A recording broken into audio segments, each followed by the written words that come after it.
के ऊपर 262 में नोटिस दिया गया था और स्पीकर महोदय ने बिल्कुल क्लियरली मना कर दिया कि उसके ऊपर कोई चर्चा नहीं होगी। पहला मेरा विषय। दूसरा विषय यह है कि काले कानून आए थे, उस पर भी बीजेपी की पूरी फौज उतरी थी। याद होगा आपको, बीजेपी ने रिवर्स ट्रैक्टर सभा और ये करेंगे और वो करेंगे और दूसरी रैली करेंगे, तीसरी रैली करेंगे, तमाम चीजें करके देखी, लेकिन जनता को समझ आ गया कि धोखा देने वाली पार्टी है। 2022 में किसान की आय डबल हो जाएगी और उसका खून चूस लिया फिर उन्होंने। 2022 सबको घर और घर में नल, नल में जल और जल के नीचे बाल्टी और बाल्टी के नीचे मग्गा। मतलब क्या बोलने में तो मास्टर हैं ये लोग, गंजों को कंघी बेचते हैं ये। एक प्रेस कॉन्फ्रेंस जो देश का प्रधानमंत्री नहीं कर सके, उस पार्टी के प्रवक्ता ये कहें कि साहब आपको जमीन नहीं पता है, ये केवल अहंकारी कोई जीत सकता है। अगर महाराष्ट्र, कर्नाटक और मध्य प्रदेश की सरकारें जो चोरी की सरकारें हैं आपकी, उनको हटा दे तो जमीन की हकीकत पता चल जाएगी। और जिस दिन सत्ता जाएंगे उस सारे क्रियाक्रम आपके पूरे हो जाएंगे। आप कह रहे हैं ना सारे कर्म हो गए, कर्म रह गया है। बीजेपी का क्रियाक्रम रहना करना रह गया है, वो हम भी 2024 से पहले क्रियाक्रम भी करेंगे। आपको जनता से उखाड़ कर फेंक देगी। हम केवल ये कहना चाहते हैं, अडानी के मुद्दे पर जो पार्टी 10 लाख करोड़ का नुकसान करवा दे देश का, वो टीवी से गायब हो जाए।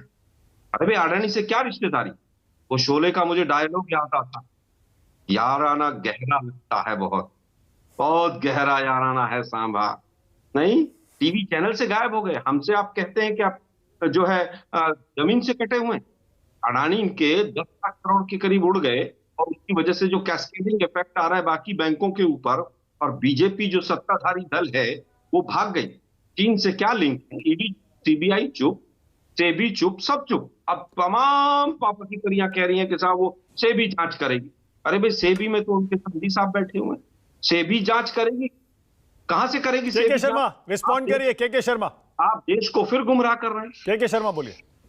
मैं केवल इतना कह दूं, मैं इतना ही कह दूं आलोक जी को कि आप हमारी क्या क्रियाक्रम करेंगे वो तो जनता देख रही है। जनता ने आपका क्रियाक्रम कर दिया है। पूरे देश भर में 3.5 राज्यों में आप बचे हो, इसके अलावा आपकी अस्तित्व नहीं है।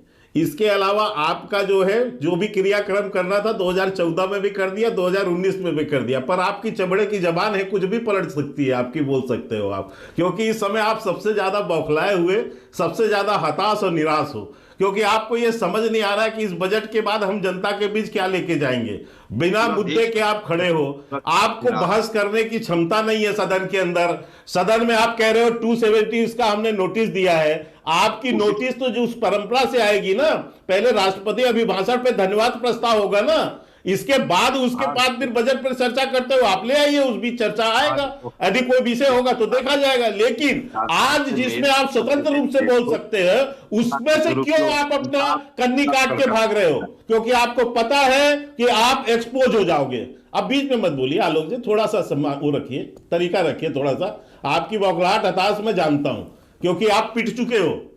अभी पिछले साल ही पूरी तरह पिट चुके हो। 7 राज्यों में 5 राज्यों में चुनाव हार गए हो, तो इसलिए मुझे पता है कि आपकी स्थिति क्या है। उत्तर प्रदेश राज्य में 2 सीटें बची है आपकी विधानसभा के अंदर में, तो ये भी आपकी हैसियत नहीं है कि आप वहां पर आपकी यदि राजनीति करती भी उठे तो कोई कंधा दे दे।